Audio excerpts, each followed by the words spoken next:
నా పేరు సురేష్, సజ్జా వేణుగోపాల్ గారి అబ్బాయిని, మెడికల్ షాప్ ఓనర్ని. ఇంతకు ముందు మీడియా వారితో ప్రెస్ మీట్లో పాల్గొనడం జరిగింది మార్కెట్ విషయంగా. అందులో బాత్రూమ్ గురించి చర్చించడం జరిగింది.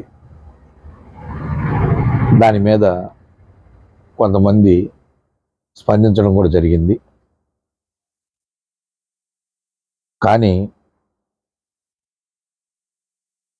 ఒలుకుల కోటయ్య స్నేహితుడైన గుత్తి కుమార్, కరెక్ట్గా పూర్తి పేరు కూడా నాకు తెలియదు, గుత్తి కుమార్ అంటారు. అతనికి నాకు ఎటువంటి వివాదాలు కానీ ఏమీ లేవు. అసలు నేను కదిలించుకున్న సందర్భం కూడా లేదు వ్యక్తిగత విషయాల్లో. కానీ నేను ఇచ్చిన ఇంటర్వ్యూ చూసి అతను ఒక మీడియా మిత్రుడితో మాట్లాడడం జరిగింది ఫోన్లో. ఆ ఆడియో నేను వినడం జరిగింది. ఆ ఆడియోలో మొత్తం ఫస్ట్ నుంచి లాస్ట్ వరకు వ్యక్తిగతంగా దూషించడం, బూతులు తిట్టడం, అతి ఎక్కువగా మాట్లాడటం ఇలాంటివి నన్ను ఉద్దేశపూర్వకంగానే పేరు పెట్టి తిట్టడం జరిగింది.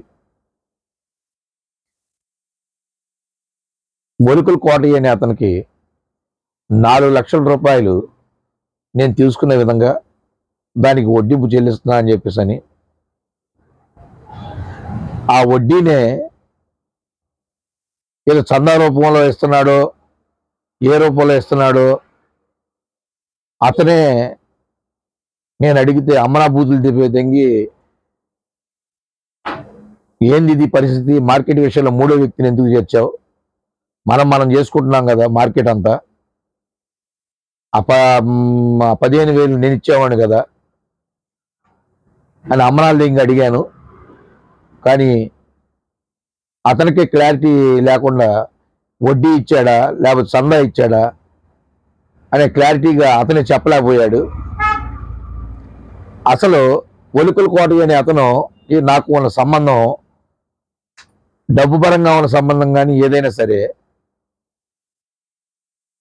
గుత్తి కుమార్ అనే అతనికి వ్యక్తిగతంగా నేను ఎప్పుడు చెప్పిన సందర్భం లేదు, మాట్లాడింది లేదు. అలాంటప్పుడు ఒలుకుల కోటయ్య చెప్పకపోతే ఈ విషయం ఎలా తెలుస్తుంది? ఒక క్లారిటీ లేకుండా అన్ని లక్షలు అనే మాట్లాడటం ఎంతవరకు సమంజసం? ఏ నా కొడుకు ఆ నా కొడుకు అని చెప్పేసి అని తిడితే వ్యక్తిగతంగా ఫ్యామిలీ ఎంత బాధపడుతుందో అనేది, వ్యక్తిగతంగా ఫ్యామిలీ బాధపడుతుంది అనేది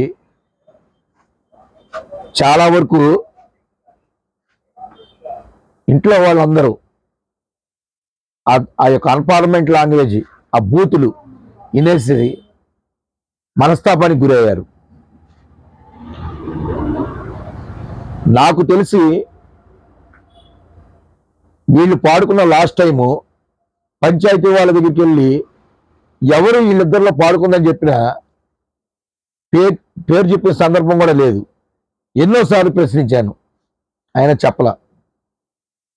ఏం జరుగుతుందో పంచాయతీలు అర్థం కావడం లేదు. ఈ రోజు వరకు అక్కడికి వెళ్ళి ప్రశ్న ఏదైనా సమాధానం అడగాలంటే సెక్రటరీ గారు ఉండరు, బిల్ కలెక్టర్ గారు లేరు, ఏదైనా ఒక వ్యక్తి అడిగితే సమాధానం దొరకదు. ఇలా రికార్డులు లేకుండా ఎలా మెయింటైన్ చేస్తారో అర్థం కావట్లేదు. దీని మీద స్పందిస్తూ ఈ రోజు వరకు ఎట్టి పరిస్థితుల్లో ఎంతవరకు మన యొక్క పంచాయతీలో మార్చి తర్వాత 37తో మొత్తం ముగిసిపోయిన తర్వాత పాట మళ్ళీ ఆ పాట పునరుద్ధరించడానికి 25 రోజులు అవుతున్నా సరే ఇంకా సమాధానం లేదు. మేము అధికారికంగా రిప్రజెంటేషన్ జరిగింది. వాళ్ళు ఇంతవరకు స్పందన అనేది ఇంతవరకు కలగలేదు. ఈ కోణంలో వెళ్తే ఓ పంచాయతీ మార్కెట్ని ఎందుకు జాప్యం చేస్తున్నారనేది అర్థం కాని పరిస్థితి. అందుకని నేను కోర్టును కూడా ఆశ్రయించాను. అందువల్ల వీళ్ళు మాట్లాడే దుర్భాషలో నేను బాత్రూమ్ గురించి స్పందిస్తే ఎవరో తెలియని నాకు వ్యక్తి దుర్భాషలాడి అన్పార్లమెంట్ లాంగ్వేజ్ ఉపయోగించి నా కుటుంబాన్ని మొత్తాన్ని తిట్టి అతి నీచంగా ప్రవర్తించి ఆ బూతులు అవన్నీ రిప్రజెంటేషన్ రూపంలో రేపు పంపిస్తూ కోర్టు ద్వారా నోటీస్ పంపించి పరువు నష్టం దావా 20 లక్షలు కావచ్చు, 30 కావచ్చు, ₹1,00,00,000 లోపల ఎంతైనా కావచ్చు. ముఖ్యంగా ఒలుకుల కోటయ్య, గుత్తి కుమారుల మీద పరువు నష్టం దావా వేయడానికి నిర్ణయించుకొని రేపో మాపో వాళ్ళకి రిప్రజెంటేషన్ ఇచ్చి కోర్టు ద్వారా నోటీసులు పంపబోతున్నాను.